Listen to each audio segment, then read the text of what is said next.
श्री संत सेवालाल महाराज जयंतीनिमित्त नांदगाव येथे आज सांस्कृतिक कार्यक्रमाचे आयोजन करण्यात आले होते। यावेळी आमदार सुहास अण्णा कांदे व सौ अंजुम कांदे यांचा भव्य नागरी सत्कार करण्यात आला।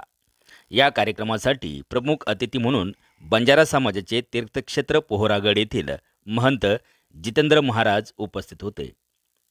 जितेंद्र महाराजांनी आमदार सुहास अण्णा कांदे यांच्या कार्याची स्तुती करत, मागच्या वेळी आलो तेव्हा अण्णांनी बंजारा समाजाला मानपान दिला, त्यांनाच मतदान करण्याचे आवाहन देखील केले होते आणि बंजारा समाजाने एकमताने सुहास अण्णांच्या पाठीशी उभे राहून असल्याचा आनंद होत असल्याचे सांगितले। सौ अंजुम कांदे म्हणाल्या की आम्ही सर्व कुटुंबीय बंजारा समाजाचे उपकार कधी विसरणार नाही, यापुढेही समाजासाठी कार्य करत राहू आणि भविष्यात संत सेवालाल महाराज यांचे भव्य दिव्य असे मंदिर उभारण्याची संकल्पना असल्याचे बोलून दाखविले। एन.के. राठोड यांनी प्रास्ताविकेत म्हणाले की संपूर्ण समाज अण्णांच्या पाठीशी कालही होता, आजही आहे आणि भविष्यातही राहील असा विश्वास बोलून दाखविला।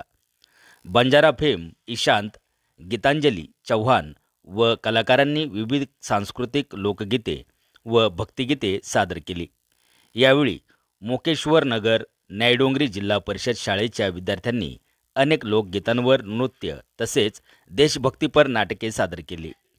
या कार्यक्रमाला राष्ट्रीय बंजारा परिषदेचे राज्याध्यक्ष भिकन जाधव, डॉक्टर उदय मेघावत, डॉक्टर शांताराम राठोड, विजय चव्हाण, डॉक्टर श्याम जाधव, बाबू तोताराम चव्हाण तसेच समिती अध्यक्ष भाऊसाहेब चव्हाण, सोमनाथ पवार, समितीचे सर्व सदस्य तसेच बंजारा समाज मोठ्या संख्येने उपस्थित होता। आवाज न्यूज मराठी, नांदगाव।